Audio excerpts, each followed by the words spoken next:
ल तपाईलाई यो ठाउँमा आएर कस्तो लाग्दैछ? अन्नपूर्ण बेस क्याम्प फाइनली हामी आइहाल्यौँ। ल भन्नुहोस् तपाईलाई कस्तो लाग्दैछ? एकदम खुसी लागिरहेछ। रमाइलो छ हैन त? रमाइलो छ एकदम। ट्रिप कस्तो लाग्यो पहिलेदेखि? ट्रिप पनि रमाइलो छ। ल ठिक छ हैन? हामी स्वस्थ छौं नि? एकदम स्वस्थ छौं। गुड। ल अब अर्को साथीलाई म इन्टरभ्यु लिन्छु। ल साथी भन्नुहोस् तपाईहरुलाई कस्तो महसुस भइरहेको छ? एकदम रमाइलो भइरहेछ। स्वर्ग भन्दा नि एकदम रमाइलो। स्वर्गमा माथि माथि गएको अनुभव भइरहेछ छ नि हैन? अनुभव भइरहेछन्। अनि एकदम राम्रो एकदम राम्रो भन्नै सकिदैन के भन्नु।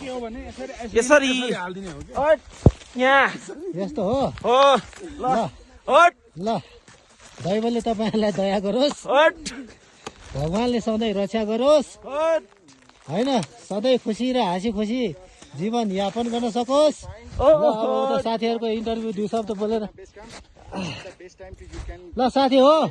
हेलो ल अब फेरि फेरि तपाईलाई यो ठाउँमा आएर के महसुस भाइ भइरहेको छ? धेरै ब्युटिफुल। यहाँ आउन गाह्रो छ, बाटोमा धेरै चकस, तर यहाँ आएपछि स्वर्ग भनेको कहाँ हो भने यहाँ थाहा हुन्छ। वाउ ल हाम्रो नेपाल इमेजिङ भाइ नमस्ते। सर्वप्रथम हाम्रो दाइले नमस्ते। आज हामीलाई यहाँसम्म लिएर आउनुमा तपाईँको ठुलो हात छ। तपाईँ जस्तो एउटा गाइडेन्स भनेको हाम्रो टिमलाई चाहिन्छ। हजुर तपाईँको गफ सुन्दै सुन्दै तपाईँको भनेको मान्दै मान्दै आज हामी यहाँसम्म गन्तव्यमा आइयो। यसरी नै फर्किनेछौँ। दाइको वचनलाई कहीँ पनि काट्ने छैनौँ। हजुर जति दुःख गरेर आइयो त्यति राम्रो दृश्य देख्न पाइयो। त्यही भएर हार नमान्नु जिन्दगीमा। अब बाटो गप्ठेरो छ, म हिँड्न सक्दिनँ भनेर नहिँड्नु। मेरो गन्तव्य राम्रो छ, म त्यहाँ पुग्नुपर्छ भनेर हिँड्नु। त्यो पाठ दाइबाट सिक्यौँ हामीले। तपाईँहरू पनि यदि आउन चाहनुहुन्छ भने यो बेला आउनु होला। वेदर एकदम राम्रो छ। ल धन्यवाद तपाईको भनाइको लागि। ल बाबु तिम्रो हेलो, भनाइ के हामी पनि छ? एकदम राम्रोसँग आइपुग्यौँ। हजुरको गफ सुन्दै गर्दै हामी एकदमै धेरै खुसी छौँ। हजुरले गर्दा हामी आइपुग्न पायौँ। हजुरहरू पनि आउनुहोस्, टाइम मिलाएर। एकदमै राम्रो छ, नेपाल एकदमै स्वर्ग छ। सबैजना आउनु है त गाइजहरू। ल धन्यवाद। ल धन्यवाद। ल हुन्न ल समग्रमा भन्नुपर्दा हाम्रो नेपाल चाहिँ तपाईँलाई कस्तो लाग्यो? ल भन्नुहोस्। धेरै राम्रो छ यो नेपाल।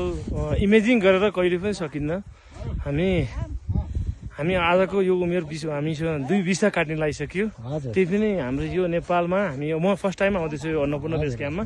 अँ, आउँदै गर्दा बाटोमा धेरै कठिनाइहरू त झेलिए। त्यही पनि यहाँ आउँदा एउटा स्वर्गको एउटा नमुना जस्तो एउटा अनुभूति भइरहेको अवस्था छ।